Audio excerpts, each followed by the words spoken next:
it can go any way. It can go all Oliveira. It can go all Gaethje. It could be a mixture of both. But coming off of Charles Oliveira's first title defense against Dustin Poirier, it went to show that his use of all of his tools was the difference maker.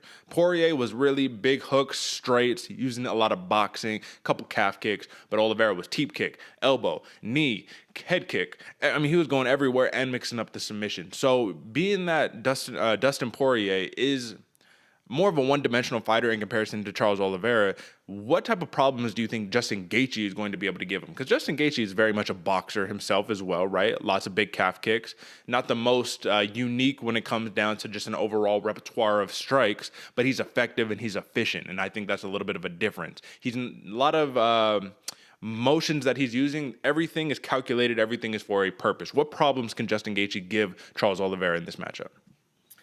Well, it really comes down to, I think, the fact that he's a dog in there. Yeah. You know, the big difference between game wise, between Poirier and Gaethje, somewhat similar. You know, boxing down the pipe, good strikes, good calf kicks. Justin Gaethje might land a little bit harder of calf kicks, especially up close in boxing range. Usually, people like to say it a little bit out, but the difference is, man, Justin Gaethje, he's going to keep that pace and that pressure all the time. He's hittable, but on purpose. Like he's willing to be hittable, to land those big shots on you because he thinks he can hit you harder than you can hit him, and he's got to prove that. I think that's going to be the biggest thing that's going to give Charles Oliveira a problem right here is if he gets sucked into that kind of dogfight style that Justin Gaethje likes. Because if that's the case, and we're not seeing a multi-dimensional Charles Oliveira, we're only seeing that one side, and I'm going to get you back. Oh, you hit me, I'm going to get you back.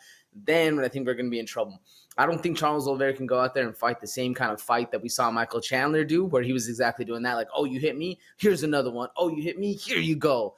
That kind of back and forth style, that's going to then lean very well towards Justin Gaethje, not so much Charles Oliveira. So if he's able to do that, I think that's his clear path to victory right here.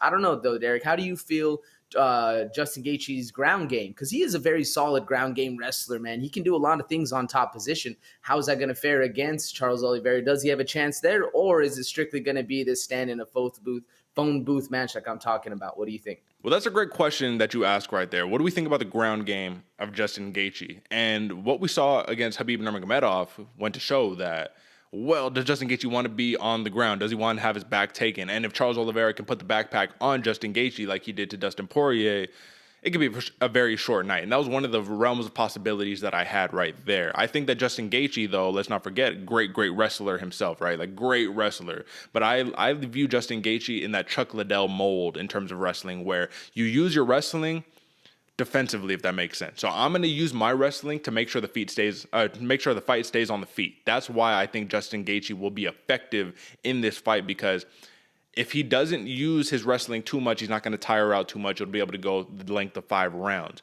Charles Oliveira, being that he's such a high-paced fighter, I mean, it's something that we've yet to see. He finished Poirier in the 3rd round of a fight where he was able to dominate a lot of the grappling exchanges, use a lot of control. But if he's constantly trying to grapple and Justin Gaethje's defending these takedowns over the course of 5 rounds, who's more tired at the end?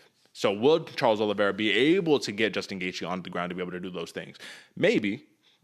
Honestly, we don't know right here. But that is a big question mark that we have right there. So I want to know what you make of this quote right here, AJ. The quote goes as such. Charles Oliveira says, Justin Gaethje, he's a truck. He only moves forward, and I want to move forward, so there's definitely going to be collision. Now, Justin Gaethje, he actually responded to that by saying, I create car crashes, and I am the object with the most force.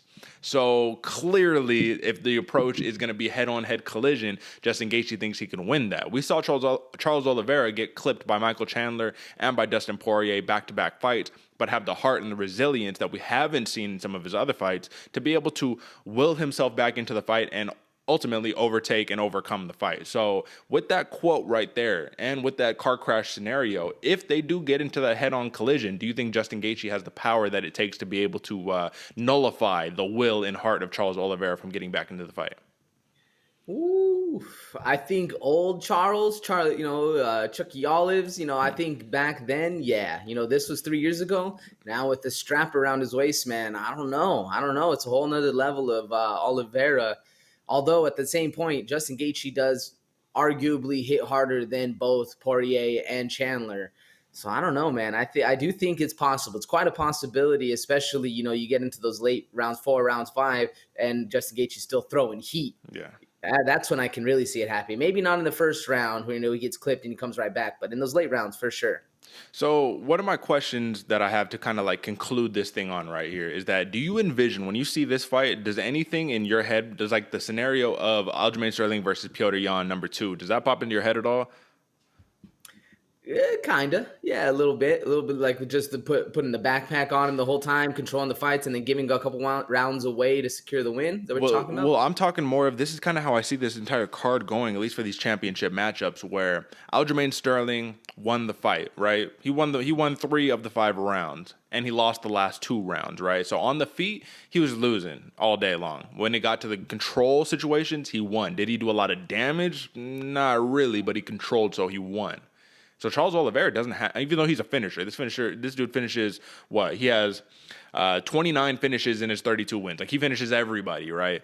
However, if he can take a control path to this victory and avoid the damage that is Justin Gaethje, I think that might be a smart idea. Do you think that's a game plan he's willing to go down with?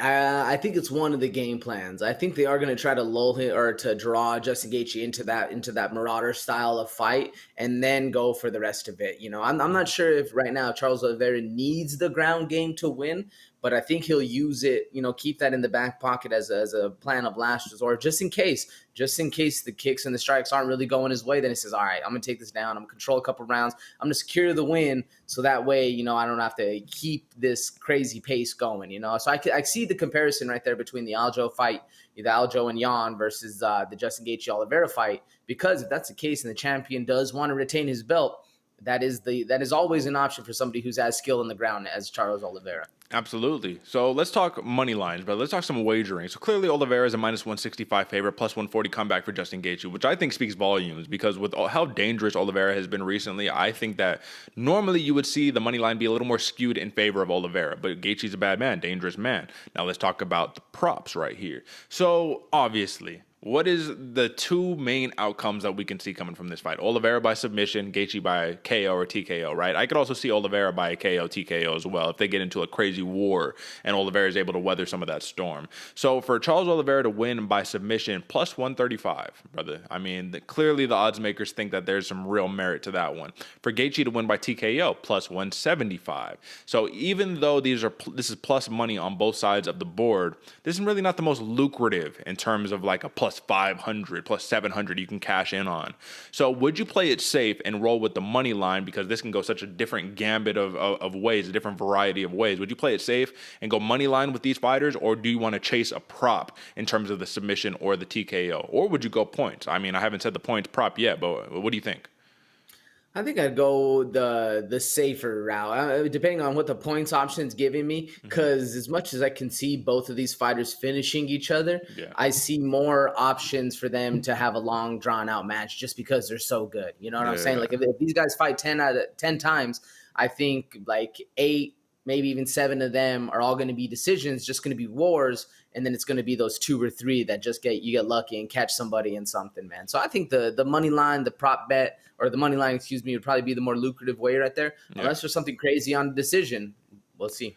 We'll see. So when it comes down to points right here, Charles Oliveira to win by points +475, Justin Gaethje to win on points +775. So the over and under on this one is 1.5 rounds, brother. The odds makers do not think this is going to go the distance right here. -200 for the over on 1.5, +160 for the under. So I mean, there still is like, yeah, I might go over, but I don't think they're going to think a true decision going into this fight. And being honest, the last decision Oliveira won was against Tony Ferguson 2 fights ago. Last decision that Justin Gaethje won was his last fight against Michael Chandler. So I mean, it could happen, but this is 5 rounds, and I think these two are going to want to finish each other.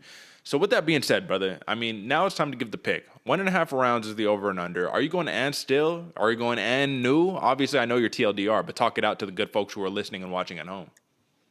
I'm going and still. I'm going with Charles Oliveira, even though this is one of those fights where I want Justin Gaethje to win. I'm more of a fan of Justin Gaethje than I am Charles Oliveira, but I think Oliveira's going to get it done, man. I don't think he's going to fall into the trap that Justin Gaethje's trying to set. Yeah. Now the big question, because at first I thought decision as well, because I was like, there's no way these guys are going to be able to finish each other. But they might. I'm sticking to my guns. I'm sticking to decision. I'm going Charles Oliveira by decision.